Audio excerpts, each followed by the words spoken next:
when I get to the bottom, I go back to the top of the slide. I look back and I go for a ride. And then I get to the bottom, and it's Wednesday night, and I get to the top, and I get to see you again on the glorified version of a bass fishing talk show. That's right. I'm your host, Pat Renwick, and this is Stray Cast. Yes, it's happening. You believe it. Out of the gates, like a thoroughbred. You would see the wall of silence that contained me. You would know why I'm jumpy. You know what I'm saying? I'm trying to figure that out. The wall of silence that contained you. The wall of silence that contained me. Because there's this awkward moment where it's like you're live, but you can't talk. So it's like, don't say anything dumb, Pat.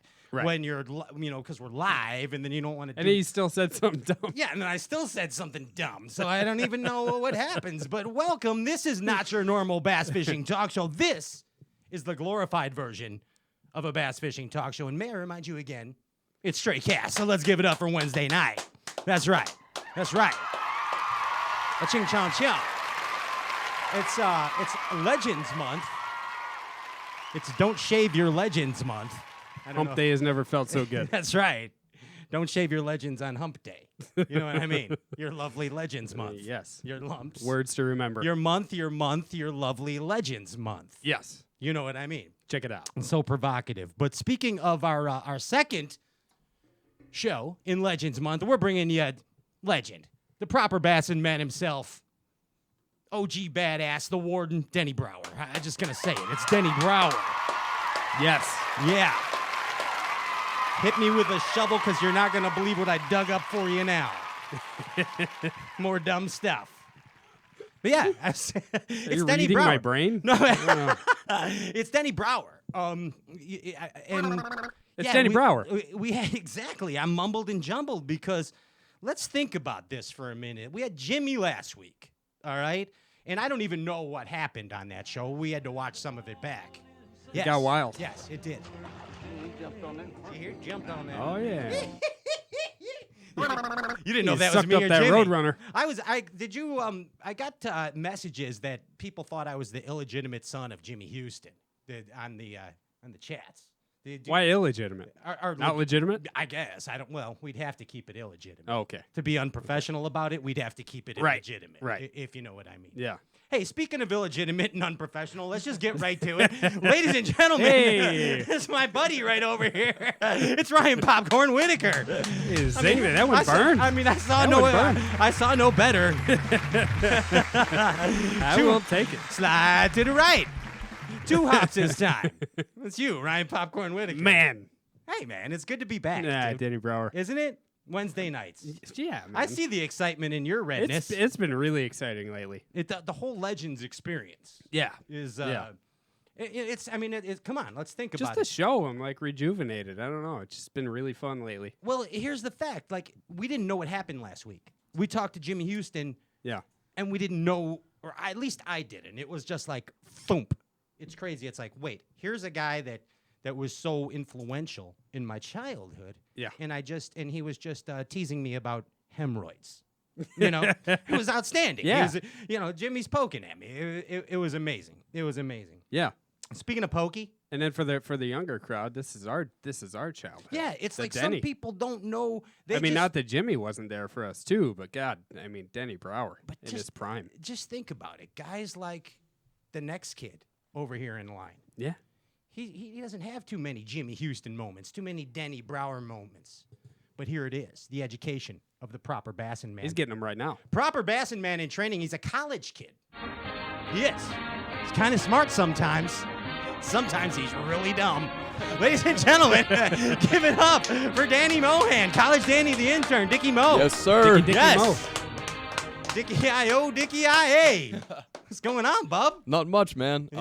Just got done Florida trip, did some saltwater fishing. Really good time. You caught some tarpons. Yeah, I caught some big tarpon, man. That was a big shiner. It was a big old shiner. It was hard to fit in the bait bucket after that. What's crazy is you're jacking them on like 10-pound line. Oh yeah, I was going snapper fishing, and you're using the Seth Fighter FG now. You really caught it on you. 10? You didn't catch it on 10 I pound swear, line. He did, swear it. I fought it for like 25 minutes, No, half hour. no swear to, deal. Look, look at the rod and reel, man. I swear. He got lucky. See, we'll go out there with the 25 no. right and the flip sticks. Yeah, I'd be out there with a 100-pound mono. Yeah, we're all big game. Casting a we're phone all cord big out there. game. You know what I Yeah. mean? big Yeah. snell knots, circle hooks, shark boots, stuff like that. Yeah, Danny's out there with a sissy stick, 10-pound line, a Seth Flighter FG knot. Did you have to pour water on your reel so it didn't burn up? Didn't burn your thumb. I had a Yeah. whole crew with me. It was Yeah. great. It was awesome. Fighting belt. Danny Mohan, you got some more college cuts coming up? Yeah, we're in the works of a You're good in one. the works? We're talking about it. We're gonna figure out some good guests and hopefully, make a good show. Bada boom, bada bang. Bada boom, bada bang, bada ding. There it is. You know who's the bada bing of all bada boom, bada bing, bada booms? This guy, the guy to my left. Some say he is done dirt cheap. I don't know. What do you think, Rye? Dirty knees. Dirty, greasy deeds. You're kind of like JP. Ladies and gentlemen, JP, hi. I'm sorry. Did you just say dirty knees? Yeah. Dirty knees done dirt Yeah. cheap. I think that's because In the thunder. the other day we went fishing. He made me crawl to get to the spot because I couldn't. Well, he didn't want you to fall. I'm a little out of shape. He was worried about your safety. I No, couldn't get that, up the slick gym ramp. Yeah, there's an icy ramp to the barge. He had to crawl on his knees because he was wearing his Walter White The shoes. old 351. JP, but you're. It was worth it though. I got an analogy Stop about picking you. on me, guys. No, I'm not picking on you. This is completely factual here. That is funny though. What's up, But so Leahy on the Trailer Park Boys, right? Yeah, of course. Okay, so he lets the liquor The liquor do the thing. do the thinking, right? I mean, the liquor talks to him and solves the problems, right? Yes. Well, you're kind of like Leahy, but you don't let. It's not the liquor. It's not the liquor. It's the Ned rig or the half-ounce jig. It's like you let those solve your problems in life. It's not a bad place to be. And you know what that is, Pat? No, tell me. That's what I want to know. That's proper bass. That's proper bass. You know what else? Yeah. We almost forgot. JP caught the fish of the week, a big burbot. Oh, he did. He's an Eskimo. That's right. Of course, it was someone that stole his identity. JP the Eskimo. And, no, that was Say, but that was a pretty funny mistake. Yes. There's guys out here stealing my fake identity. Yeah. So, you want to be big time? Maybe you'll get a better credit rating now.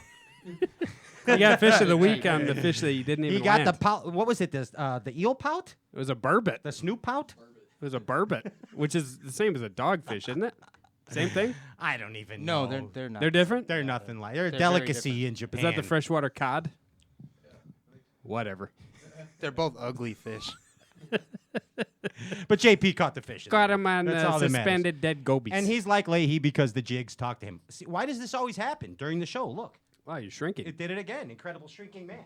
Yeah, you have ADED. Remember? I totally have You were ED. slunk over. I totally do.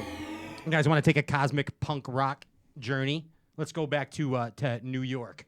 CBGBs. You ready?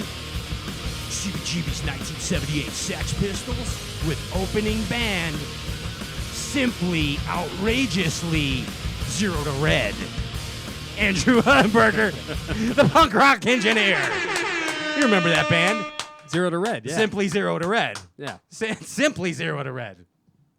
How you doing, Ange? Great, It's and you? it's another Wednesday night. Andy, I know out of everybody that pretty much two people got really excited when I told them I was digging up this Legends deal, and it was you and Polcostomus here. And why did I call you Polcostomus? That's fine. Whoa. Nickname number 460. So Ginger, when Jimmy Houston left us last week, what describe your feelings? It was awesome. Awesome. Yeah. Yeah. It just give you a warm and fuzzy feeling. Floored. Yeah. Floored. We didn't know what Yeah. happened. Yeah. We didn't know what. It's a lot to process. It sure is. But hey, speaking of processing, speaking of a lot to grasp, I'm going to make things real easy. Super easy right now because Stray Cast on Wednesday nights is the place to win free stuff. And the good people over at Outcast Tackle, Connor over there, is putting together, what did I call this, JP? What did I call it? A flip something. The all-covered flipping package. The all-covered flipping package. That's right. Yeah, so it's what are they? What's coming in this? Slick sticks. We're giving you the Slick Six. Say that 10 times fast. Slick series. Slick stick, slick stick, slick stick, slick stick. Slick series rod covers. Slick series. They will cover your rods Slick sticks. and some flipping jigs, man. Covered it. So rod covers big enough to cover your flipping stick. Wow. Keep you safe out there. Extended rod Keep covers your for your flip rods stick. safe. I'm with you. Yes. With you. No cover, no lover. And some jigs. And some jigs, some fighter stealth bombers. Outcast tackle. Outcast tackle. Boom. Right there. How do they win? It's real easy. What do they do? Just you like and share. It's every week. You like and share. Easiest contest on the interwebs. We'll pick a winner at the end. We put them in the randomizer. Boom. Boom. There it is. Like and share that live Like and feed. share. Take Yeah. it off the private. Take it off the. You win if it. private. Now I want to tell you one more thing before we go. My contest is way better than any contest like this, but mine is the leave a ridiculous review on our iTunes thing. Mm-hmm. And I forgot all about this until right now, so I didn't check or anything. But so leave a ridiculous review on iTunes, and then I'm gonna go through them and pick at the end of Legends Month, and I'm gonna personally give a fun pouch grab bag. Koala bear wallaroo surprise to a lucky viewer. It's a kangaroo pouch. Straight cast, yeah, basically with good straight cast stuff in it. Yeah. With that being said, why don't we let's get to this? Let's get it. to it. Put the power poles down. Don't go anywhere. Let's get Denny Brauer and get proper. We'll be right back. Boom. The revolution is now. The new day of the proper Bassin Man has dawned. The spirits soar, and the forests echo with laughter. The rise of the proper Bassin Man is now.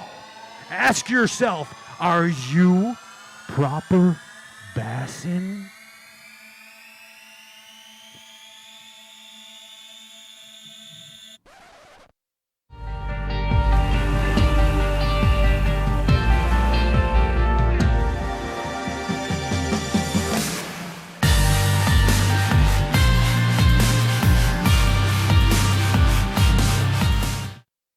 Step up your game. It has been said that professionals are only as good as the tools they work with, and Alpha Angler has developed the ultimate set of tools for you, the competitive angler. Alpha Angler custom rods, brought to fruition by the passion of master craftsman Jake Boomer and 2017 BASS Angler of the Year Brandon Palaniuk. Alpha Angler rods are custom made in the USA. Designed and engineered to be perfect, Alpha Angler utilizes a very unconventional approach to making the very best bass rods, from drop shotting to flipping. Alpha Angler's focus is on building perfectly balanced tournament-grade bass rods at an affordable price. Join the Alphalution today and purchase direct at alphaangler.com. Step up your game. alphaangler.com. Hey guys, Micah Frazier here. I've got a bait from War Eagle Baits called the Buzz Toad. Big thing lately has been putting a toad style bait on a buzz bait, and preferably it's my favorite way to fish one. This bait here's got a quick planing head, a great hook, and it squeals right out of the package. The body of this bait is big and bulky, so it allows you to skip it. It planes quicker than a skirted bait would. In my opinion, it's just the way to fish a buzz bait. So y'all check this thing out. It's pretty awesome.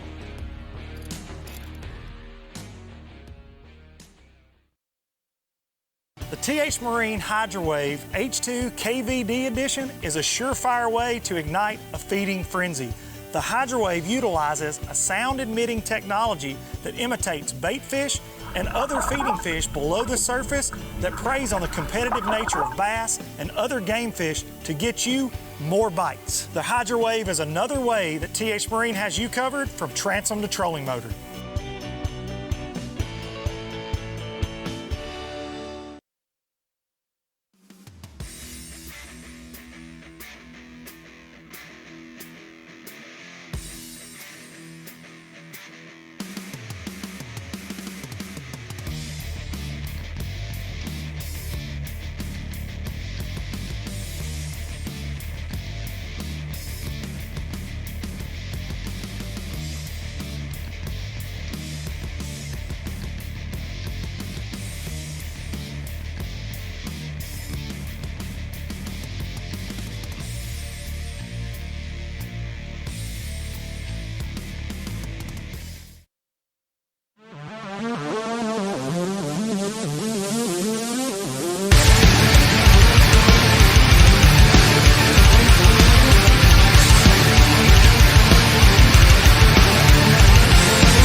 Get some Kevin Van Dam's line and lure. You can launch it a mile. Still going.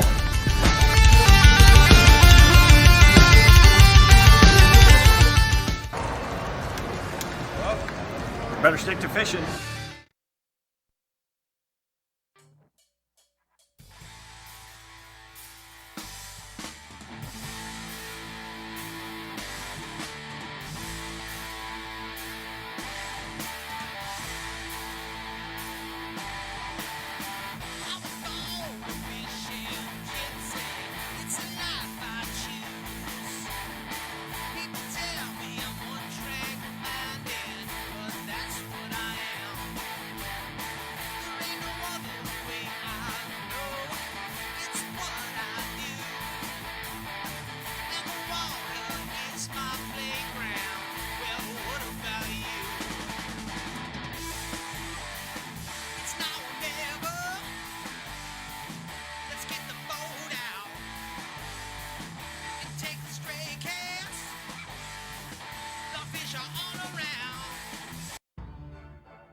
And as the time evolves and passes on, come to us, the proper Bassin Man. Through the ages, the evolution, and now the re-evolution of the proper Bassin Man. The day has dawned. It is among us. And I bring to you, Bass Fishing Galaxy, the proper Bassin Man himself. Ladies and gentlemen, give it up for Denny Brauer. Yes. How you guys doing? Yes. What's up, Denny? Yes. Denny, give me an internet high five, please, right off the bat. Internet high five. It's great to have you, man. It's great to have you here, dude. Well, I appreciate you having me on. Yeah, I mean, we had you before on the phone, but this is the full experience now. Where is Denny Brauer right now? Where are you? I'm somewhere in Arkansas at a Hampton Inn on my way to Illinois to do a little deer hunting. I see. We kind of figured that's on your agenda this time of year. You know what I mean? Yeah, I've got a friend in Illinois that I think this will be like my 25th straight year I've deer hunted his farm with him. So it's always a fun time with a bunch of good friends. Nice. And you're bringing back some stocking for the freezer, aren't you? Well, you never know. I've got quite a few in the freezer right now. You know, everybody always comes up to our land to go deer hunting, and all we want to do is go down to where you're at and go bass fishing. Exactly. We just want to go south. Yeah. Yeah, it was like 80 degrees yesterday down at Del Rio on Lake Amstead. So Oh, my goodness. Hey, man, so what is it, 39, 40 years? Is that where we're at now? God, it's been a while. I started full-time in 1980. Wow. I mean, that's pretty crazy. I want to tell you that, like, the first time where I really got into the Denny Brauer experience, okay? And I'm going to go back to 1987.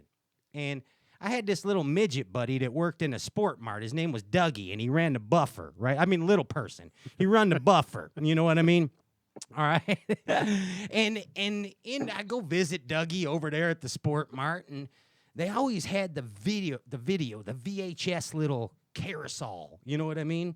And in there was of course that was your AOY year, but you had the little Denny Brauer flipping pitching video, and it was somewhere, I think it was like in Florida or something that you did it. And man, I mean, I wore that thing out, Danny. I just want to tell you, I wore that VHS out, man. Hey, you're right. We did do that in Florida. Okay, yeah. I mean, I remember. I wish I still had it. In fact, I should look online and see if it's somewhere. But that's what got me going on the whole flipping pitching deal, man. I mean, and then just studying, of course, getting into it, studying D. Thomas, studying Gary Klein, the whole flipping pitching gamut of resources. But you're the guy that kind of started it right there, if you know what I mean. 1987, dude. Well, it's a neat technique. It really got started out in California by a guy by the name of D. Thomas, and Dave Glebe and some of them guys from out there come out and started fishing tournaments in this part of the country, and that kind of got the exposure. And that's how I found out about it, and really kind of adapted it as a technique that I thought I could use to win a few tournaments. And you did that. Yeah, you did that. You did that, man. Hey, I want to go. Let's jump up a little bit now to 1993, and I'm just going a little personal memories here at Denny Brauer, okay? And that was on the I believe it was the Superstar, the Bass Superstar, on the Illinois River. Wasn't that the Illinois River, Ryan? That sounds right. Is that right? I should ask Denny. He was there. That's correct. Okay. Out of Peoria. Out of Peoria. And that was like, okay, that's kind of close to where we live. That's pretty cool. All right. Denny's catching them in our neck of the woods. All right. This guy's all right. And then the evolution, okay? I mean, your wins, your BASS wins. But what I want to bring you to right now is something that I need you to help me understand, Denny. And that is what the hell happened in 1998, because you just could not be stopped. You were the force to be reckoned with. You dominated everything in 1998.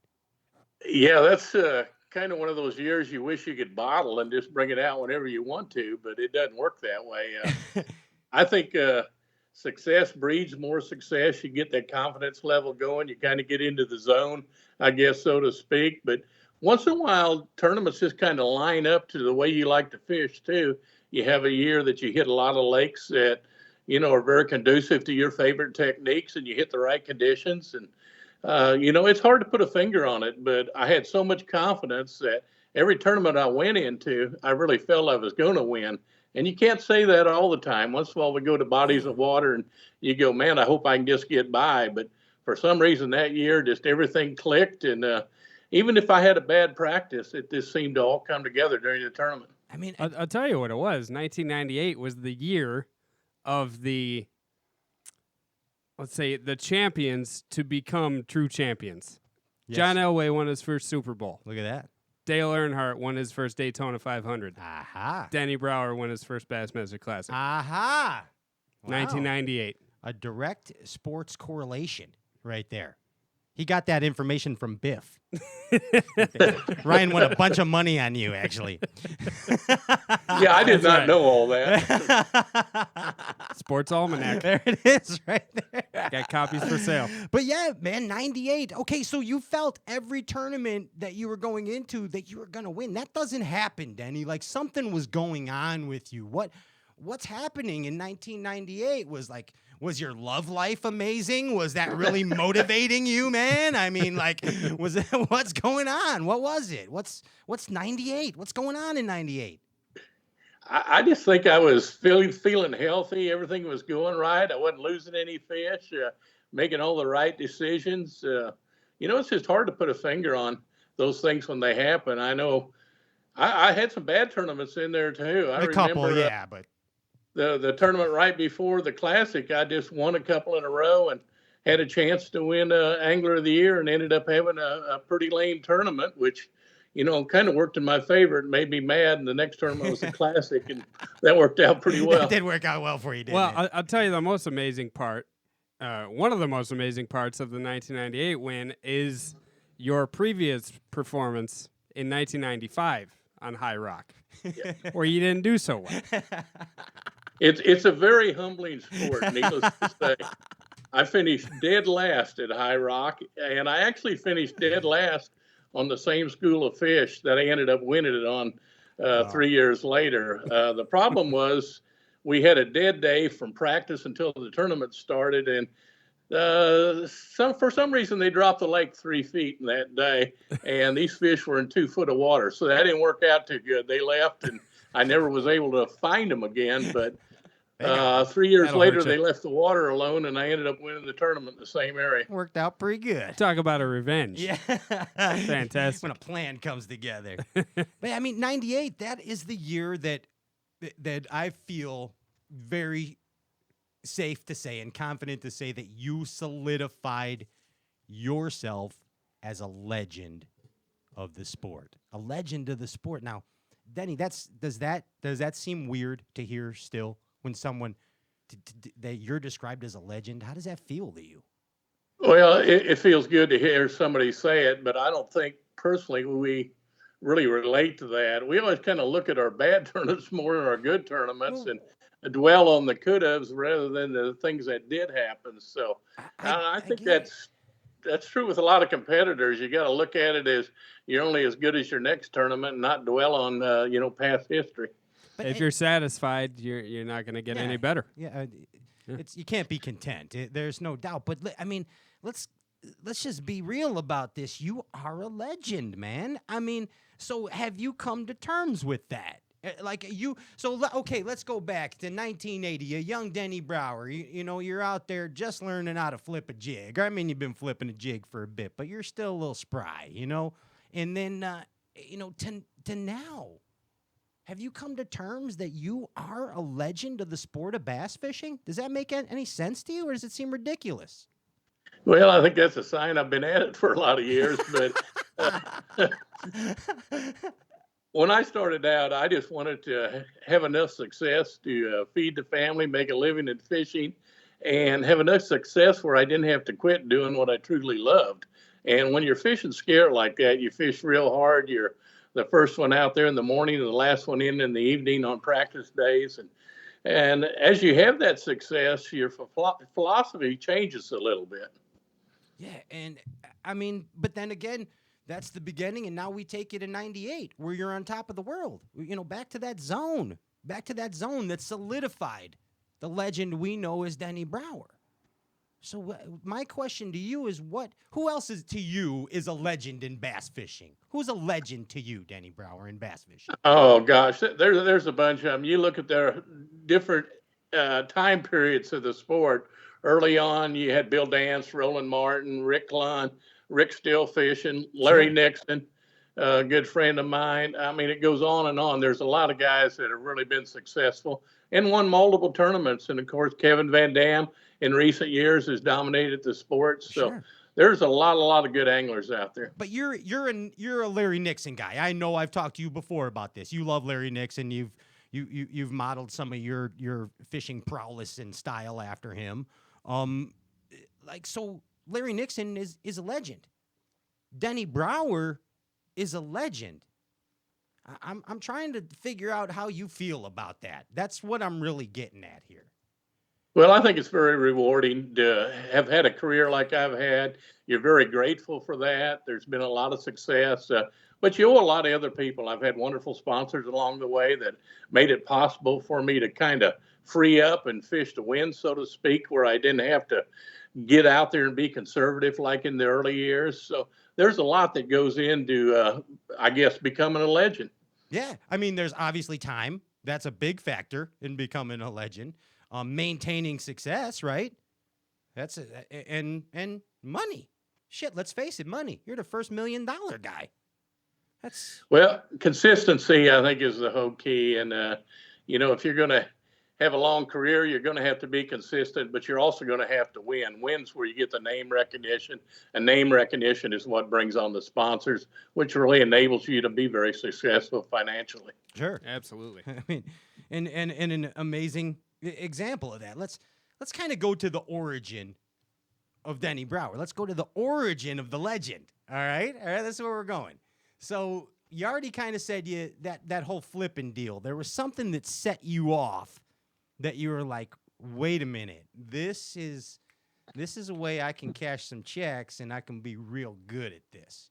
What was that factor? I know you watched the California guys. You kind of got clued in, but what was that real light bulb moment? What was that deal? Well, actually, when I started fishing tournaments, I kind of considered myself a spinnerbait guy. Right. I just love to throw a spinnerbait and catch some pretty good fish. But as I got into the flipping deal, I started to analyze the sport a little bit, and it seemed like the guys that were winning tournaments were winning a lot of those tournaments on a jig. Big fish that were coming in tournaments were coming on a jig. And I got to thinking, if I'm going to make this a successful sport, I'm going to have to win tournaments. In order to win tournaments, I'm going to need big fish, because as sport progressed, we went from like a 15 fish limit to a 10 fish limit to a 7 fish limit to a 5 fish limit. So it required bigger and bigger fish in order to be competitive. And big fish live in heavy cover, and the technique of flipping and pitching with a jig, it just doesn't get any better than that for getting big fish. It's the combat. I love it. Now, in 1980, when you first came into this deal, did you consider yourself practiced at the art of flipping at that time? Were you good at it, flipping and pitching? I actually started the flipping pitching back in the 70s. Okay. And yeah, I practiced a bunch. I actually tore the house up quite a bit practicing. But that's what it takes, is repetition. It's no different golf or anything else. The more you do it, the more accurate you're going to get, the more comfortable you're going to get. And the more confidence you get in a technique, the more you're going to use that technique. So it just kind of snowballs a little bit. Gotcha. And I believe me, I know you were already practiced at the art. I was kind of just seeing how you felt about yourself as a flipper in 1980, just coming into the game. I was a lot better then than I am now, I can tell you that. That's awesome. I can put that bait in places where I only dream about doing it now. Well, let me ask you this. Take us back to 1980. And you're going out in a Ranger, all right? And you got a flip stick on the deck. And what is that flipping rod and reel and line and bait at that time in 1980 for you? Who were you with then, and what was your poison back then? Oh boy, I really wasn't with anybody back then. I was just getting started in the sport. Gotcha. Okay. I bought an old rod called a Bass Pro Shop Dabbler, if I remember right. It was The Dabbler. The Dabbler. Yeah, it weighed like 2 pounds. I mean, it was a heavy old fiberglass rod. I broke it about 3 times and kept putting new blanks in the middle of it and gluing it together. But it caught a lot of fish back in those days, but I'd hate to go back to that. And for line, I don't even remember what type of line I was using back then, but that goes back a lot of years. Yeah. Some Andy. And what was the reel? Did you have like 5,000 size ambassadors or something? Oh back yeah, then? it was a 5,000 ambassador with that. I think a 5,000C, something like that. One of them silver ambassadors. Have you ever read Roland Martin's book on bass fishing in your time? Has that ever crossed your path, that book? No, I never have. Okay, I didn't even, who's Roland Martin? He's a golfer. fella. Yeah, Bill Dance calls him Roland Morgan. You might know him by that name, Roland Morgan. Now I know who you're You talking know I'm about. talking about. He's now. got a son that fishes. That Morgan boy. Yeah. You know the Morgan boy. Yeah. Well, if you No, go, I have not read Roland's book. well, anyway, you don't need to read it. Just read the pictures, like me. Okay, but anyway, no, I read the thing. It's pretty good. But in there's a picture when he first started flipping. Now this is crazy. All right, now we know Roland's crazy. We know that. But I mean, Ronald Morgan is crazy. But he was using, like, now get this. I'm talking like 7,000 size ambassadors, Denny. Okay, with like a saltwater rod. You know, like a giant Fenwick saltwater rod before they even had flipping sticks. It's like that was going on. Yeah, well, we actually graduated up to that from where I was with the old Dabber. We went to some old Fenwick blanks that were saltwater blanks that we cut down to where they were halfway fishable, and I think they were about 7.5 foot long. But I mean, we made them work. Exactly. And would that blank be the prototype or the predecessor to the famous Denny Brauer Daiwa green flipping stick? No, not really. That rod really was a design I came up with where I wanted it to be more versatile for flipping and pitching. Okay. Where you could take one rod and put it in your hand. It had enough backbone to flip with, but it had enough tip to where you could make pitches with. So that's kind of how that developed. So talk to me about that. I mean, that's something that's part of being a legend. You know, it's you get the design stuff. So I mean, you're like, okay, I am gonna make this rod for me, Denny Brauer, to be the perfect bass fishing rod. So how do you even do that? Like, what happens? You try to describe to the engineers exactly what you're after. In that particular rod, I was after kind of an 80-20 action, where I wanted it fairly stiff for 80% of the length and the last 20%, some flex in it. And then they'd build me 3 rods. Okay. And all of them would be a little different. And I'd pick one of those 3 out and fish it. After I fished them, I'd pick one out of those 3, and then they'd build 3 more around that. And the whole process took about a year, and it took 3 different sets of rods until they probably hated me because they thought I was too particular, but I finally found the one I wanted. But that green Denny Brauer flipping stick, that green Daiwa flip stick, like people just loved that thing. I mean, that was the deal. Even like Takahiro, when he was with Daiwa, he couldn't put that thing down, between that and this cranking rod. I mean, that's a famous rod. That's a legendary rod, Denny. Yeah, I caught a lot of fish on it back in those days, no doubt about it. It was a good product. So have thousands and thousands and thousands of Americans, and even Japanese too, probably, right? Yeah. I mean, come on, man. It's amazing. It's legendary. Legendary. Well, I appreciate that. That's one of the fun parts of being a professional angler is working with these companies, designing products that'll help you catch more fish and help other people catch more fish. Now let's talk about jigs. Let's talk about one of your favorite little deals here. And you had the opportunity to design some pretty cool jigs over the years. Now, I got to know where this started with you. I'm going back again. I mean, like, let's think. What year? What was it that Bo Dowden won the Classic? I always thought 80. 80. Was it 80? Okay. And thanks. Too eager? Thanks. Yeah. No, that was great. I appreciate that. Thank you. That's Ryan Moore. You know Ronnie Moore. That's Ryan Moore. It's Ronnie's illegitimate brother from B-O. somewhere B else. looks like an 8 and then O, 80. So Bo Dowden, the Arky jig. All right, that Arky. You remember that jig and the old number 11 pork rind, Denny? Come on, staples, man. That's what. And then seeing that in Bassmaster magazine, that's what got the whole jig infatuation going. Now, what was your weapon of choice as a jig in 1980? What are you flipping? Oh, I'm sure back then I used some Arky jigs, but there was a local company. I still lived in Missouri back then, and there was a gentleman up on Truman Lake that built jigs called Elron Lures. Okay. And I used some of those Elron jigs for 2 or 3 years starting out, and then ended up getting a sponsorship with Lunker Lure and designed the rattleback jig for them. And we fished that for a few years, and then ended up with Strike King when we started doing TV and everything else, and I've been with them the rest of my career. Yeah, I mean, and just the whole. So again, trial and error. You've been through. There's a lot of prototypes in the mist, isn't there, when you're designing a Denny Brauer jig? Yeah, it doesn't happen overnight, but the more you get into product design, the more you need, or the more you realize what you need to do to get it from point A to point B a little bit faster. So it becomes easier all the time.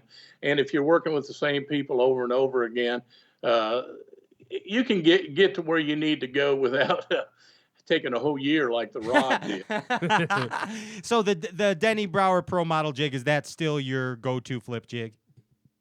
It really is. I absolutely love it. It's got that rattle on it.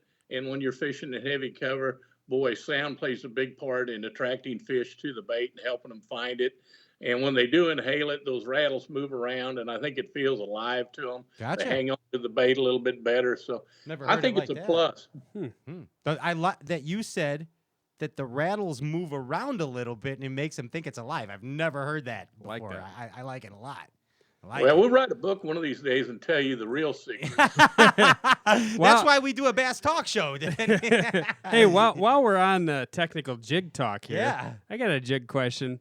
And I've seen you throw the chunk trailer on a jig. I've seen you thread a plastic onto the jig hook. When and why for each one? I've never understood why. Well, I think in the older days, we always felt that you wanted less action in cold water, more action in warm water to kind of duplicate the metabolism of what they were feeding on. I don't really feel that quite as much anymore. I guess that I'm not saying 100% of the time, but a large percentage of the time, I'm using like the Rage Chunk or a regular Rage Crawl behind my bait, and it's got action in it. If I want to really get a more subtle action, I go to the DB Crawl, which has a little tighter wiggle, and put that behind it. But I don't ever use a chunk anymore. I don't even carry any in the boats. Wow. Really? Wow. Okay, I like that. No chunk. Yeah, I'm Never throwing a chunk again. Thanks, Denny. I'm gonna listen to that 3 times over. Thanks, Denny. That was easy. Hey, talk about phenomenal jigs. That structure jig. Wow. What's up with that? That came out of nowhere and left hooked the nation. Well, it kind of, when I made the move to Lake Amistad, I fished a lot of offshore structure there, fish deep with football jigs, get out on the ledges. And the problem with the football jig is it's great in gravel, it's great on rocks, but it's not real good in hydrilla and grass. And so I kind of wanted a jig that I could fish deep on a structure that it still come through the grass a little bit. And got together with Phil Marks and a couple of guys at Strike King, and that's how we come up with the Cobra style head that the structure jig has. And I had no idea it'd be as successful as what it is, but it's kind of one of them hybrid jigs that you could buy it, you can flip with it, the hook's strong enough, you can fish it deep like a football jig, you can fish it in the grass. It just does a lot of different things. But one thing it probably does about as good, if not better, than any other jig is it'll come through wood without getting hung up. Yeah, it is an amazing head design. I am, we're not sponsored by Strike King on this show by any means, but I'm gonna tell you, I love that jig. JP, you're chomping at the bit. You want to talk about that? I know. I just want to beg to differ. That thing comes through grass pretty great. Yeah. Which thing? For a jig. That's what he's structure saying. Jig, Oh, he said it did. I fished that in a tightrope. Yeah. It really does what it's supposed to do. It's not a gimmick style. I love it's that thing. designed for a purpose, and it's been very successful. And of course, we actually did the baby structure jig. That's the deal. Appeals to the smallmouth anglers. See, I It's a wish you downsized wouldn't have version. said the baby. but- Yeah, the baby one is the deal around here. Actually, in the quarter and the 3/8. Yeah. Yep. It's a great jig. Oh yeah. Yeah, we fish for fish that 1,000 other guys are trying to catch. So that baby one, that's the deal. They eat that thing.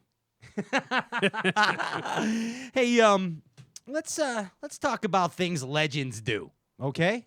I'm not talking about things legends do. You're a legend. You It's ready? Legends Month. It's Legends Month. It's Don't Shave Your Legends Month. You know that, Denny. Let's talk about things legends do. One of the things legends do is make commercials. We had some funny commercial stories last week with Jimmy Houston. He's a knucklehead, that guy. But I mean, you've made some commercials in your day. What's one that sticks out to you? Oh boy, probably the one Kevin Van Dam and I did with, I guess when we came out with the sexy shad color. Okay. The lollipop deal, you remember that? Oh, yeah. Where he was actually pretending to be the guy behind the counter Yes. selling tackle, and I come in wanting to buy like 3 or 4 sexy shad crankbaits, and he wanted to sell them to me. He's sandbagging you. Yeah, and he offered me a lollipop instead. But in the take that they didn't use, I grabbed him by the neck and I jerked him over the counter. But they wouldn't use that. Wow, that's a good one. I'd like to see you pick Kevin up over your head. That would- Not a problem. so commercials are fun, right? I mean, that's a fun part of being a legend. It really is. And the guys at Strike King, of course, Mark Copley and Mark Manus and all them Oh, yeah. guys. And Mark's we my used to bro. work with. Just a riot to do stuff like that. Oh yeah. Hey, you get to write books like you're an author. That doesn't sound easy. That sounds like a lot of work, actually. Well, it is a lot of work, and over the years, I have written 2 books, and both of them were, unfortunately, when I had surgeries and I couldn't fish for a couple of months. and Okay. I was going stir crazy, and I needed something to do, so I'd sit down and I'd write a book.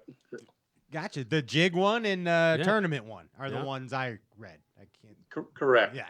Let's see. And what were those years? Refresh my memory. Oh gosh, that's been. I guess the first one would have been when I had a neck fusion back in '89, and right after that, I sat there and wrote that book.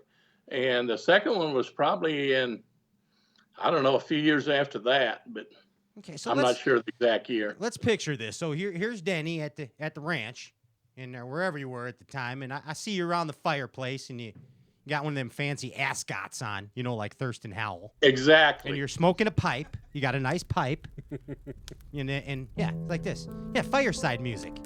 And then like the guy comes over, and then you like dictate a story to him.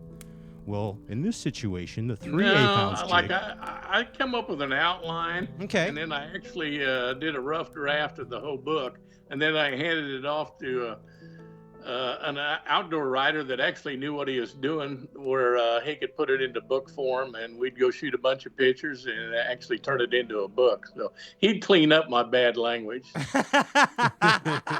So did you ever get like, I know you're very demanding about the actions of your rods, the performance of the jigs, everything's got to be right. Did you ever did they ever hand you a finished product and you were just like, unacceptable? We got to go back. Yeah, actually, we had a bait at Strike King a few years ago, and I don't think they probably mind me talking about this. Okay. But it was a walking bait. It was a jointed walking bait, and I took it out, and man, I'd have fish actually strike at it, and you couldn't hook fish on it.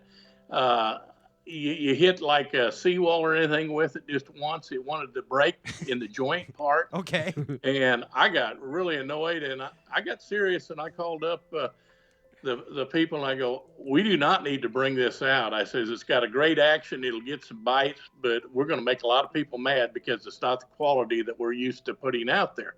And we scrapped that idea, and, they'd put a lot of money into the mold to build it already, but they've always listened to their pro staff and wanted to put good product out. But that's really one of the few projects that just totally got scrapped. See, Mark Copley told me, that's proper bassin. Mark Copley told me that was his idea not to put it out. He said that you wanted to put it out. That's what I heard. It was probably his idea to design it. Hey, you write books. You do commercials. You learn to fish on television. You learn to be a television bass fisherman. That's different, isn't it, Denny? It's different than just going out and crossing their eyes on a Sunday. You know what I mean?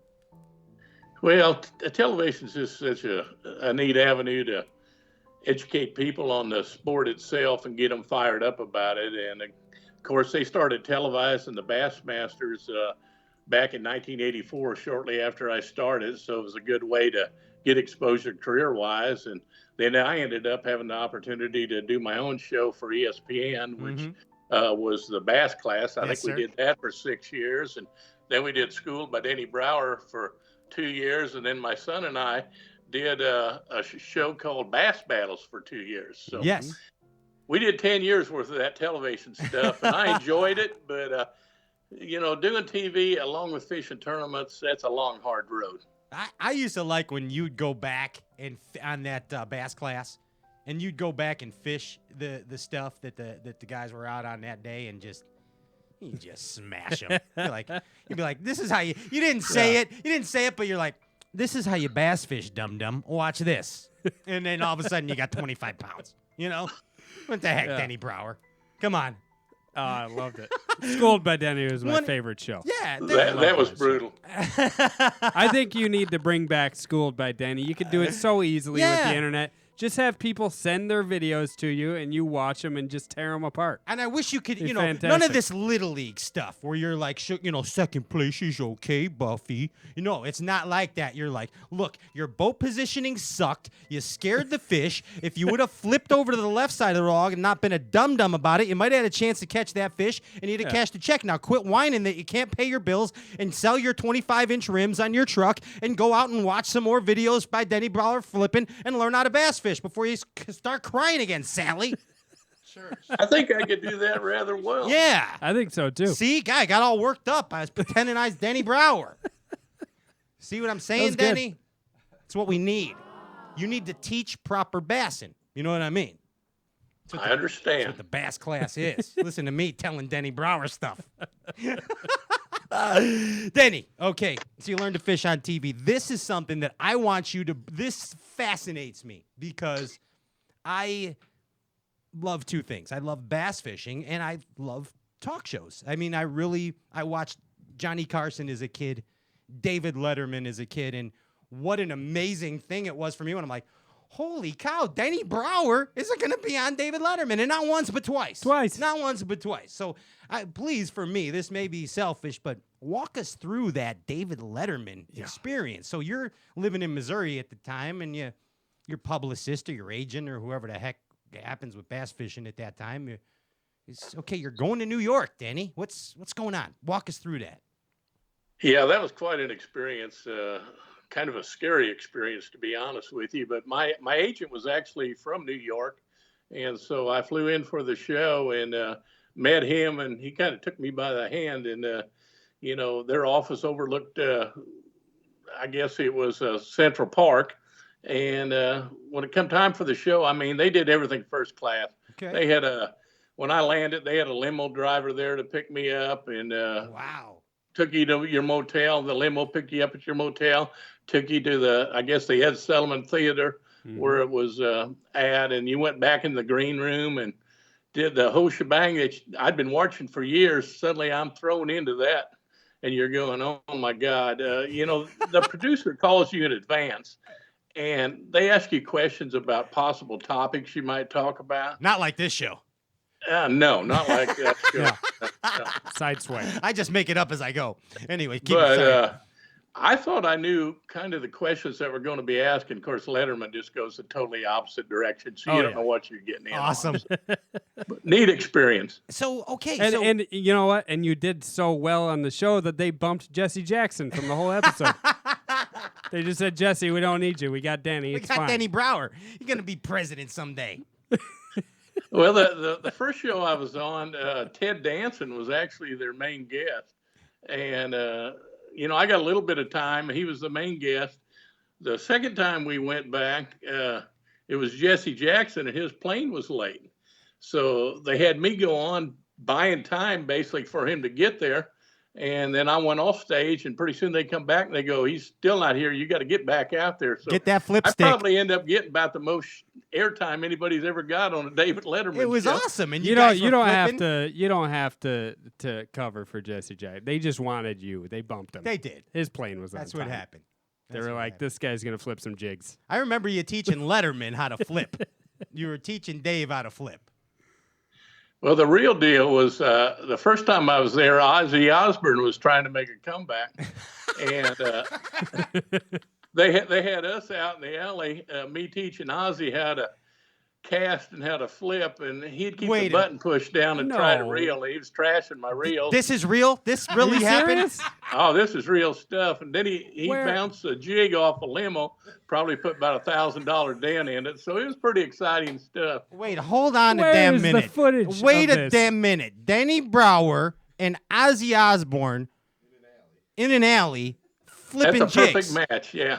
Dude, this is not even a real thing. No. So wait a minute. So Ozzy's got to be, this just in. Denny Brauer and Ozzy Osbourne flipping jigs in an alley behind David Letterman's show. Oh my God. So wait a minute. So Ozzy's got to be torched out of his skull. All right. Now you hit your little nipper? You hit the nips? Did he bite the head off the jig? The nippy nips. You take a little sipper every once in a while, Denny. Do you? Oh, yeah. Okay. Yeah. Okay. So imagine you're in the big city. You're in the big city, and you probably got, you got a little. Maybe take a few sips of courage. You know what I mean? A little Broadway buzz. Yeah, a little Broadway bravissimo, whatever that means. And then all of a sudden, here comes the Prince of Darkness, as he calls himself. All right, freaky guy, long hair. Don't trust them long hair guys, Denny. Whatever you do, you know what I'm saying. All right, here comes the Prince of Darkness. Like Ryan said, he's probably got bat blood on the side of his mouth. He just bit the head off a bat. And how does I want to know what he says to you, Denny Brauer. What does Ozzy Osbourne say to Denny? Well, he said a lot of things, but I didn't understand any of them. I mean, it was a total foreign language to me, but it was interesting. The guy had more metal on him than I had in my spinnerbait box. Is there pictures of this anywhere?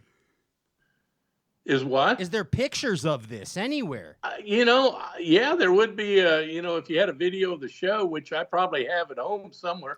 God, It's not on the internet. I looked everywhere. Yeah, for I it. mean, if you would send me that, I would love that. I would just love that. Find me Yes, and please. text me, please, a screenshot of you Please. and Ozzy. I will not do anything dumb with it that would embarrass you. I promise. Yeah, right. I promise, No. Denny. I won't. But I will be General who? That'd be one of the greatest photos ever. By the way, I loved that. That was really good. that is our producer, Andrew Ellenberger, the Ginger Ninja, that makes the photoshops for all you pro bassin legends. There's no doubt about that. And hey, people were like, "Hey, Larry Nixon's a general," and I'm like, "Hey, slow down a minute, buddy. They're all generals, okay? They're legends." Oh my goodness, man! David Letterman, and then a Wheaties box. A damn cereal box, Denny Brauer. I mean, that doesn't happen. That doesn't happen to bass fishermen. Hold on a minute. Wait, a bass fisherman was on David Letterman? Hold on a minute. A bass fisherman flipped jigs with Ozzy Osbourne? Hold on a minute. A bass fisherman won $1 million? Hold on a minute. A bass fisherman's looking at you from a cereal box in the morning for With breakfast? raisins, without raisins, frosted. God all bless of you. them. God bless you, Denny Brauer, for what you have done for bass fishing. Studio audience, be as loud as you can for this guy. It's ridiculous. Appreciate that. Ridiculous what you have done. Unbelievable. Dude, go ahead. Sport has been really good to me, no doubt about it. Man, do you really have, and Andrew Ellenberger, our producer, the Ginger Ninja, and I were talking about this before. Do you really realize how many people's lives you have actually touched? Like how important you are to so many people's fishing career? Like, that's crazy. Do you realize that? I don't know if we really do. I got a little bit of an idea when I was doing television, how many people you reached. And, it's very gratifying when somebody tells you that you did something or helped design something that enabled them to catch the biggest fish they've ever caught, or they got fired up about fishing and started fishing or took their kids fishing. That's all very, very gratifying, but that's just part of what we do. Dude, for a bass brought you all this. A bass. That's amazing. That's very amazing. Pretty cool country. Unbelievable. Unbelievable. We're so freaking lucky, Denny. There's no doubt about it. I want to talk to you now about our Denny browser history. Okay? We have some memories in our browser, our Denny browser, and I want to talk to you about a couple of those. First off, the two Eufaula derbs that you won. Anytime I can watch Denny Brauer jack a fish in that shallow water, like in less than a foot, it's just super exciting to me. Just like your buddy Bill Lowen. I'm Bill Lowen. You watch it, he's the same way. Old Dollar Bill. He likes jacking them fish in less than a foot. He's watched a few tapes of you doing that, Denny. I mean, that's a Denny Brauer moment to me. That's in my hero. That's in my Denny browser. Okay? Anytime Denny Brauer is jacking a fish in less than a foot of water, it's amazing. Eufaula's perfect example of that. Another one is when you won that first MILF Derb. Like, you came out of nowhere, and what was it, the first year of the MLF? And you won that. I mean, you just schooled, by Denny Brauer, everybody. Yep. I know Ish was up there, Ike was up there, but here's you flipping docks with a jig, and you're like, oh, yeah. Take heed, gentlemen. The proper bassin man is in town. And you won the first MILF Derb. Boom. Right there. Amazing. That's a Denny Browser moment for me. Now, Ryan, what do you got? What's in your Denny Browser history? No, I got two. My favorite one is 2006 Lake Champlain. Oh. Flipping that jig into that rice or whatever it was. But my favorite moment of that tournament is when you said the first 3 days you were just going to catch 18 pounds and then go easy on them. And I was like, this guy is a complete badass. And then I remember watching it. I'm like, oh, let's see what he does on day 4. 23 pounds. 23 pounds on day 4. Unreal. That's a tournament I'll always remember. That was so much fun. There was just a bunch of good fish in that big old, I guess there's a big circle of reeds, and the further you penetrated into it, the bigger they got. And it was kind of one-on-one battle there, but it was fun. It was awesome. Yeah, the other one's just a quick one, but I remember the 2011 Arkansas River tournament, when you guys almost got locked out. Yeah. Just seeing, we fished the Cal-Sag Channel, Lake Calumet, where the 2000 Classic was here, and we have to go through that lock all the time, and it's so frustrating. And watching you go out of that lock where your gunnels pretty much bumped the doors as soon as those doors opened, you got out of there. Every time those doors open on this lock here, I'm like, I'm going to Denny Brauer it. I'm going to get out of here. We actually crossed the Arkansas River this afternoon, and it brought back a lot of memories of that tournament. Awesome. And that was probably the most, I guess, scary tournament my wife has ever had to go through. Knowing we were late and knowing if we were going to get in time to still win. It was wild. And being that first boat out of the lock that you were witnessing was not a good thing, because a big old log had floated up against the lock. And Oh, no. as soon as I dropped the hammer, I hit that log. So it was lucky I didn't tear my lower unit off. Oh, God. That would have been bad. Hey, JP, hi. What's in your Denny Browser history? What you got? There's so much. I mean, Denny, you are like the reason I do this. Oh. I mean, so it was like '98 when you won that classic. I turned to my parents and said, "Hey, I want to be a professional bass fisherman," and of course they said, "We don't know what that is." Remember De Niro in that Cape Fear where he did that loud, obnoxious? Yeah. That's what they did to JP. But sorry, keep going. So my Denny Browser moment. I've already filled it because you were on the show previously, and I had you say these words. Ooh, yes. Don't make me talk with my hand. Oh. And I don't know. I'm terrified of you. I've never met you. You are my hero. Well, I appreciate that. I'm harmless. Hey, could you say that as threatening as possible? Could you say, JP, don't make me talk with my hand? Try and scare the shit out of him, please, Denny. One more time. Do it. You're the proper Bassin man. Can we get you to say, don't make me talk with my hand? Do it. Do not make me talk with my hands. He did it. JP's trembling. Hey, we all bass fish, Denny, because of the magic and the mystery of it, don't we? It's that tricking. I've heard you say it a million times, putting that puzzle together. You know what I mean? It's that unknown that keeps us going out there. You don't know what the next cast is going to bring. You don't know what the next day is going to bring. It's that excitement. We can't see that golf ball, so we're out there searching and looking all the time. Is the magic in the mystery still there for you? Is it just as magic and mystical? It really is. I probably fish more now than I ever have. I've got more time. I'm not spending quite as much time on the roads, so I can be on the water a little bit more.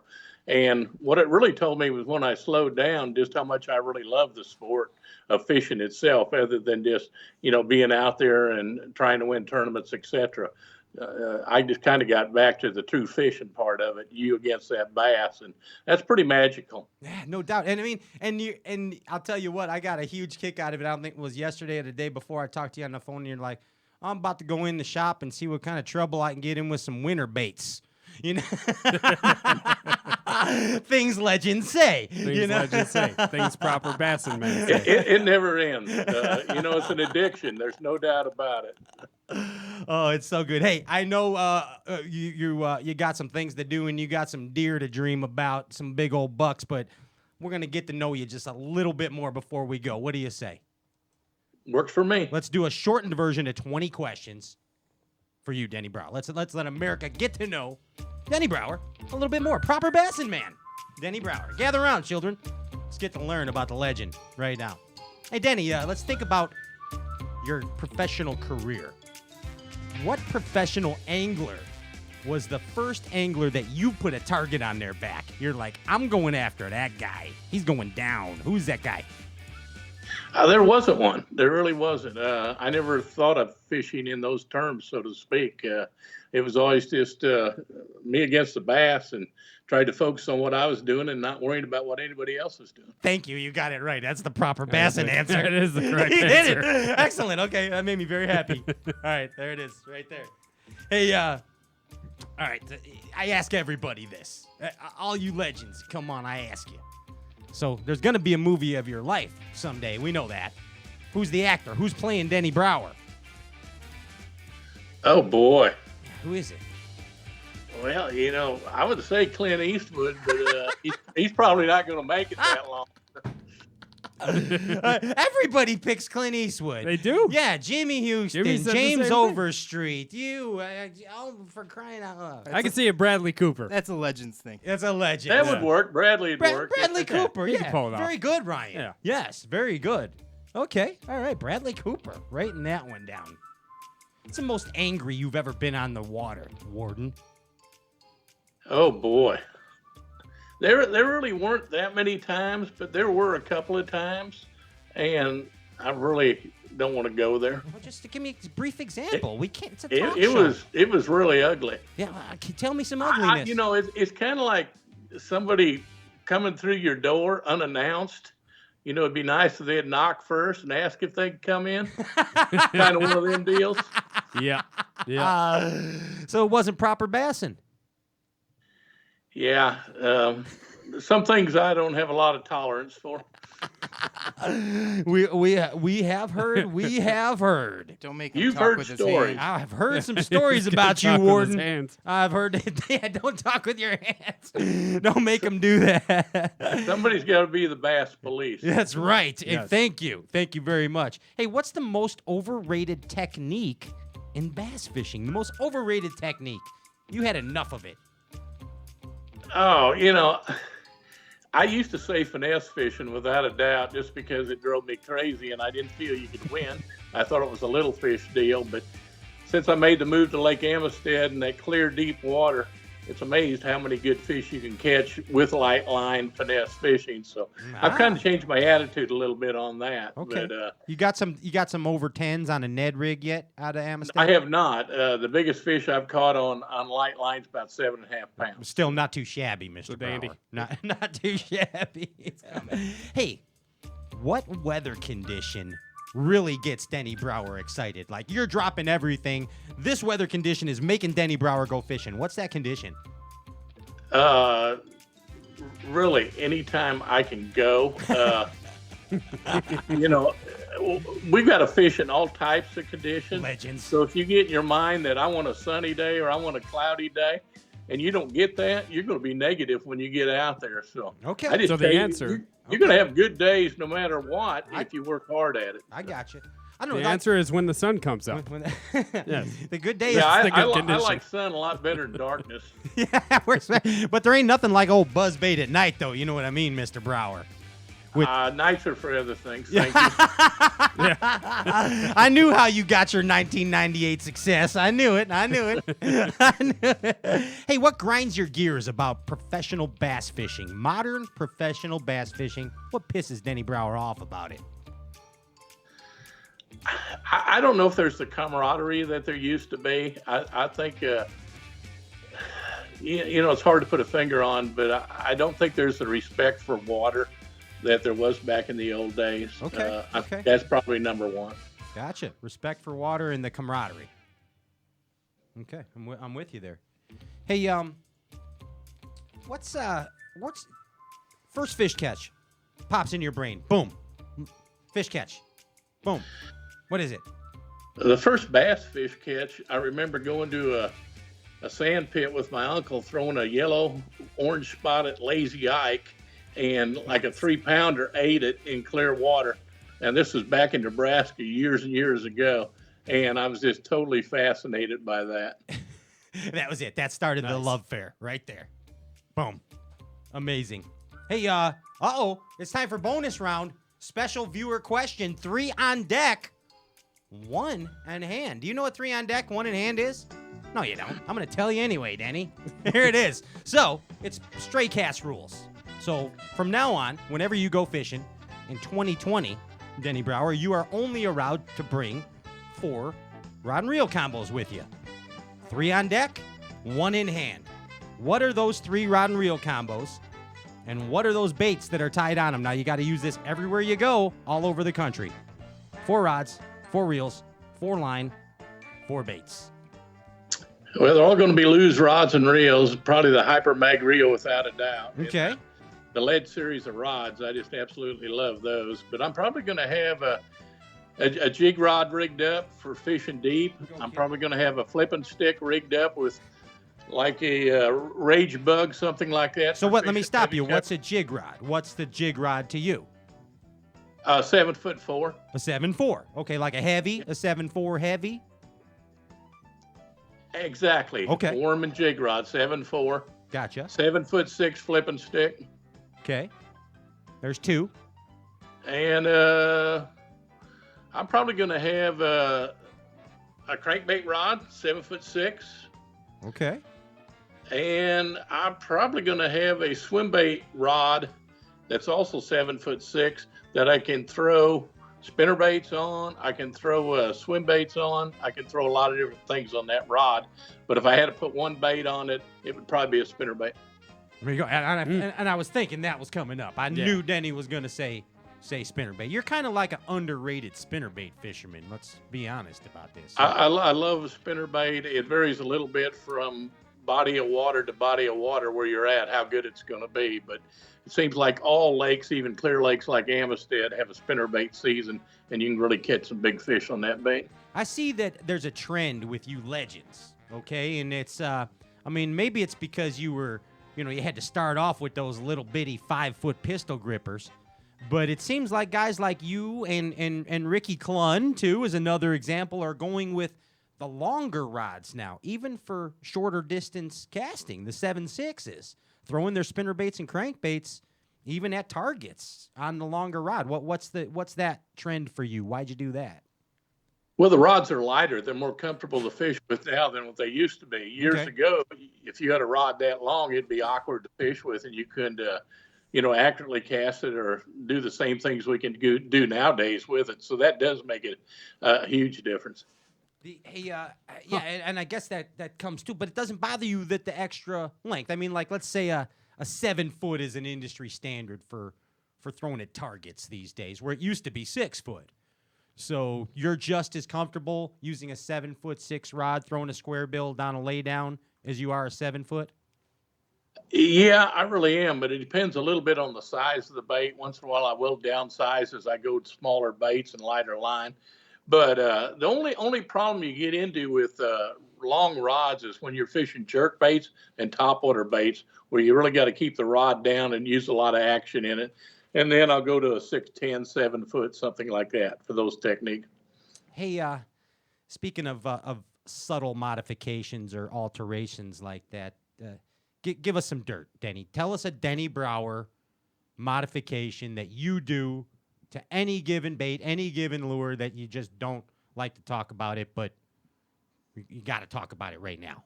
What is that?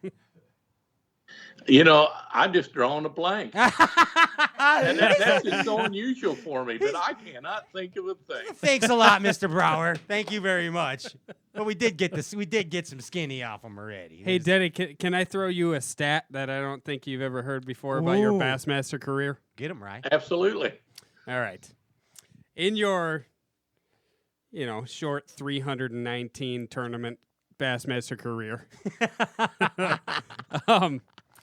you caught 8,785 pounds of bass. 8,000 what? 8,785 pounds of bass. That's ridiculous. That's a lot of pounds of bass. Yes. You won $2,579,000. Just BASS. Just BASS. Okay. Yeah. Cashed 197 checks. Not too shabs. Pretty good. Not too shabs for a derb guy. But what I want to tell you is what that equates to $1 per pound of bass. And what that is $293 per pound of bass that you caught. Yes, sir. That's amazing. Yes, sir. I've never heard it put in those terms before. You know what that means? old country buffet and Arby's for the whole family. You know what I mean, Denny Brauer? I understand. Shoot, you catch a limit. All eat you can eat high-end sushi. Limitless fudge fountain. You know what I mean? Yeah. Chocolate fountain. Hey, Andy, before we let Mr. Brauer go on here, how about, do we have any real dramatic music, like something just super dramatic to close us out with here? Give me a choice, DJ. Denny Brauer, as you know, this is the new age. The new day has dawned. It is among us, the resurgence of the proper Bassin Man. Denny Brauer, Mr. Brauer, I would like to hear from you, in your own words, the definition of a proper Bassin Man. What is a proper Bassin Man, Mr. Brauer? Somebody that truly loves the sport of bass fishing. Yeah. Simple as that. Simple. From the heart. Denny Brauer, you are a proper Bassin Man. You're our proper Bassin Man. We love you, dude. You're amazing. Thank you so much for everything. Thank you, guys. Dude, Thank you so much, Danny. thank you. Thank you. And good luck up here in the land of Lincoln. I hope you shoot a big one. Yeah, I appreciate that. We're real close. If you want to, I can send our intern to pick up the backstraps from you. Danny Mohan could come get the backstrap right from you in Illinois over there. And He's got a cooler. yeah, we're all good. I'll have him on speed dial to do the gutting, too. I'll tell you what, He'll drag it you'll for do you, it, too. won't you, Danny? He's heading down there. Yeah. Danny, can you hear me? I would do it for you. I would do it in a heartbeat. No questions asked. I would gut that deer. I'll come with you, You're man. way too kind. I mean, I just want to meet you. That's the only thing you got to pay. While he's gutting the deer, we can go to Newton. Yeah, go jack a few at the old Newton. Yeah, absolutely. Hey, Denny, anything you want to say to the Bass Galaxy before we get the heck out of here, bud? I just thank you guys for having me on, and I appreciate all the fans over the years and the wonderful sponsors I've been able to work with. It's been an amazing career to be able to be at it this many years. I'd have never ever dreamt it worked out the way it has. Oh, wow. Unbelievable. Thank you so much for you, Denny Brauer. Thank you, Danny. Thanks. Peace, man. We'll be in touch soon. Thank you, guys. Take care. It's Denny Brauer right there. Awesome. See how that works? Wow. Man. Denny I don't know if I Brauer. can take more of this. I don't know. It's Legends Month. It's getting crazy. It's getting crazy. There's that's fun. There's a couple more things. I told you you're gonna have to hit me with a shovel because I you're not know. gonna believe what I dug up. Mind-boggling. Mind-boggling. Well, I Denny know one Brauer. of them, and I'm already Mind-boggling. I trembling. just can't believe. I mean, it was unreal hearing him. It's Yeah, that and guy. literally, like, I just literally have so many more pages of things to talk with Denny about that. It just didn't happen, though, but it's all right. It's all right. Yeah. Speaking of Awesome. all right. He flipped jigs with Ozzy Osbourne. Dude, did you ever, did any of you guys ever hear that before? that's unreal. No. It's unreal. No. Obviously, we've talked about the Letterman thing before. We've heard it talked about. But he went flipping with Oz. In an alley. Flipping an In New alley York with City. Oz. Yeah. You know In it. Manhattan. He said he jacked up his reel. Jacked up his reel, put a dent in the limo. Was wearing more metal than a spinnerbait box. It's hysterical. Awesome. It's unbelievable. There has to be I couldn't find the footage of the I don't show. know. We I gotta have to see find that Ozzy show. and you guys get on that, right? We gotta find that. Yes. That's unbelievable. Unbelievable. It's on the dark web somewhere. I'll find it. Yeah, get on that dark web, JP. It's got to be there somewhere. Hey, here's what guys, pick a sponsor for me. Pick a rando sponsor. Power pole. Go ahead. No, but besides Power Pole. Bite me. Besides Bite Me. TH Marine. Besides TH Marine. Line and lure. Besides Line and Lure. War Eagle. War Eagle. Okay. Nailed it on the head, JP. Besides That's a War good one. Eagle. Hello, thumbs up. Hello. All right, Alpha Angler. well, Alpha Angler. Did we miss any? Pervarney. Pervarney. About astern. Yeah. But let's talk about War Eagle. All right? Here's what I want to talk about War Eagle real quick. Now, there are 3 War Eagle spinnerbaits that I always throw. All right? I always throw them. And I think that most people, it's not just me. This is not like it just seems to be a national epidemic. Let's call it an epidemic. Okay. All right? So there's 3 War Eagle spinnerbaits. that just always work everywhere. And you guys feel free to interject and disagree at any time. Let me hear him. There's What's wrong with my mic? What happened to your Can mic? you hear me? Hello, Clarence. Hello? Clearance. We have clearance? Okay. What's our vector? There is the finesse spinnerbait, 5/16. 5/16. Some may say 3/16, but the 5/16 is far more versatile. 5/16. Yeah, it's more versatile. 5/16. I'll agree with you there. Universal. 5/16 finesse spinnerbait.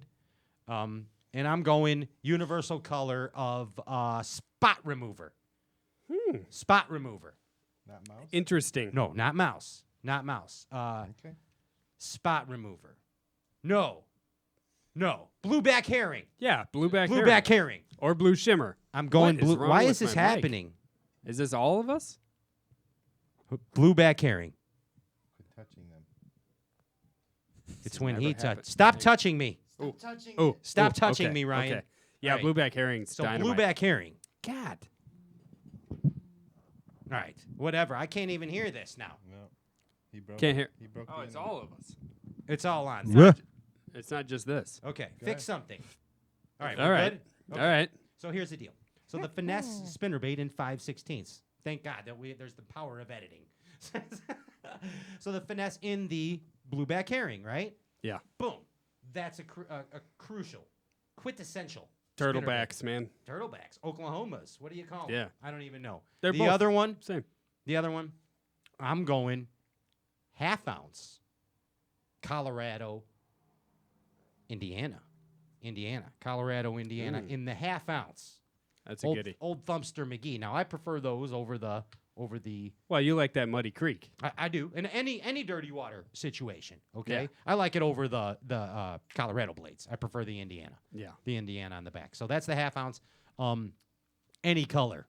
But here's my number one, and I mean that any color because it doesn't matter in the water I fish it in. But here's the deal: any color, black and chart, black and blue. That's the deal. Either one. Black of and those. blue. Black and blue on the spinnerbait. Finally, I like the moon one with the purple blade. yes, the old moonwalker dancer. I think I'm you with just said 3. Well, no, the third one. I got the Indiana, Colorado. I got the turtleback, and the third one will be Oh, I the gotcha. half ounce hammered willow blades in the mouse. Half ounce hammered willow in the mouse covers everything. Like Catch the full half ounce. full half ounce. Not 'Cause the I- eagle, not the screamy eagle. but Right, that's see, a good one. The only thing I would change that. I go 3/16 and the 5/16. I And then get a you got little one crazy left. with the finessers, and that half ounce screaming eagle. Okay, those That are your double three. willow So screaming you got eagle. the 3/16, the 5/16, and the half ounce screamy eagle. You got it. And did you know that the Screaming Eagles are now available in not just willow configurations, but Indiana, Colorado, the whole deal? Anything Pretty you much- want made in the Really? Screaming Eagle, Any Boom. way you want it. it's there. Shit. Any way you want it, War Eagle can get it. Any way you want it. Ba-na-na-na-na-na-na. Now it's time for the Outcast Tackle giveaway. Dangerfield. Wiki. Here it is. Okay. Outcast Tackle. Danny, take it over from here. Outcast Tackle giveaway. Tired. JP has been using his algorithms, his calculator, You'll go blind, JP. his person selector. He's been working hard the whole show, and Okay. we have a grand What winner. did Poindexter come up with? What did Point? JP High has come up with a winner, and it is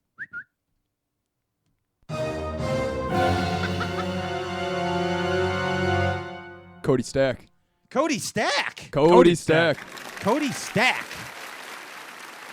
He won. Congratulations, Cody Stack's a winner. Stack. He won stuff. For Cody Stack to claim his prize, all he has to do is direct message us on Facebook, say, I am the winner of the Outcast Tackle giveaway, and we will ship you all the great Outcast Tackle stuff. Yeah, Outcast is going to ship it to him. You're Yeah, right, we're gonna Connor. cover your rod for you. too. Connor from Outcast Tackle is going to send Bingo. the flip cover-ups, the Slick Stick McFlippers, Bingo, bingo. and some of those fancy set fighter fancy pants jigs. Yeah. You know, Seth's jig. They're tungsten. The cess jig. The Seth tungsten jig. That's it. Hey, it's Thanksgiving this week, so we might be off, but we might not be off. We really will be off, but we might not be off. So we might be doing something, but we might not be doing something. I don't know. So what you're anyway. saying is So we we might be might- off, but we Yeah, might not be off. but we might find ourselves drifting in the thin raft of the Bass Galaxy. I thought we were once going again. dancing. Ah, yes. Are we going dancing? Grab our hands. Grab our hands. Do-si-do. Stop saying things, Ryan. Your brain's talking. Telling secret things that we don't want people to know. I just felt like Don't dancing, let that's them all. do subliminal figuring out stuff. This is not an Ozzy Osbourne record. This is more like side B of The Doors meet Jan and Dean in a surf closet from hell. You know what I mean? Something like that. You ever been in a surf closet from hell? No, I did like 10 minutes in heaven Yeah. That's a sensory deprivation in tank. the closet thing. Yeah. Yeah. One time, actually, Pete Glusick got to spend 10 minutes in heaven in Mike Iaconelli's tackle closet. Oh, really? Yeah. We learned that on the show. What did he do in there? He got tackled. You 10 removing minutes, the hooks 10 from minutes the of Xerox heaven books? worth of tackle for all that. Can I interrupt this craziness? Yeah, please. Yeah. We were supposed to give a birthday shout out. Oh, my goodness. Oh. That is Oh. right. Double A Scroggs. Thank you for keeping it. We got all kinds of announcements. Get Way to to it, go, Jay guys. Pizzle. Happy 13th birthday. We didn't forget. We almost did. Aaron Scroggins, heck yeah. Happy 13th, Happy buddy. birthday, bud. That's what we're talking about. A big happy Feliz Cumpleaños La Fecha de Hoy to Aaron Scroggins. Where's our studio audience? Aaron Scroggins, studio audience. Studio audience. Studio audience. There it is. Thank you. I'm so sorry to interrupt your poetry. No, it wasn't nothing. Continue. No, on. we have more That was announcements. serious stuff. What No, we're doing we have there. more announcements. We have another one. We're doing a collaboration giveaway next time with Shane's Bait. They make those awesome A-rigs. Yeah. Oh, Troy. yeah, We're gonna Troy be and giv- Shane LaHue. Oh yeah, we're gonna be giving away some awesome A-rigs from Shane's Baits. The You've Blades been- of Glory, You've the been Fifth jacking Element. him. He has been. You've been jacking him on Oh, those that, things. it's unreal how well it works. Fish catcher. You It's an love it. absolute fish catcher. So Surgical steel, you know. Yep, Saw it yep. happen. And they're doing a Black Friday deal. So check out their website and receive that Black Friday deal. Boom. There it is. Nice. Black Friday. A-rigs for the low. ShanesBaits.com, right? Shane's Bait and Tackle, I believe. Shane's Bait and Tackle? Shane'sBaits.com. Use your Oh, did you Googler. hear that? I heard that. They're coming for the Whoa, Shane's Bait. there's some sirens outside. All right, man. Back to the grind. Shane's Baits Black Friday special. Get them while you can. TH Marine Black Friday special, man. Power Pole, they don't have a Black Friday special. Alpha Angler has a Black Friday special. Yeah. You know they do. Yeah. Laying it down. BTS. No, they don't have a Black Friday They don't special. have Black Friday No, special? Just TH, Alpha, and the old Shane's Baits, as we learned. Bingo. Kaboom, kapow. Hey, it's been another exciting show. I am Pat Renwick. That's Ryan Popcorn Whitaker. Danny Mohan. JP High, he's a hip-hop guy. And Andrew Ellenberger, the punk rock engineer producer. We bid you peace, Vast Galaxy. Yeah. We thank you for tuning in. We thank you for enjoying the legends with us. And we have some more special legendary moments for you. Keep posted on our social media. Yes. Subscribe to our YouTube. Leave a dumb review on the iTunes. Why are you not? Are they leaving dumb Yeah, reviews? why are you not leaving dumb I reviews? mean, they probably are, but leave a dumb one. It's even more dumb. If you think it's dumb, it's not dumb enough. Make it even dumber. Yes. Make me laugh. Make Please. me giggle. That's what it's all about. Bass Galaxy. We'll see you in maybe next week. Yeah, and if we see you or we don't see you, have a happy Thanksgiving, everybody. Yes, sir. Turkeys don't fly. Remember that. Get Peace. stuffing. Pat Renwick, I'm out of here.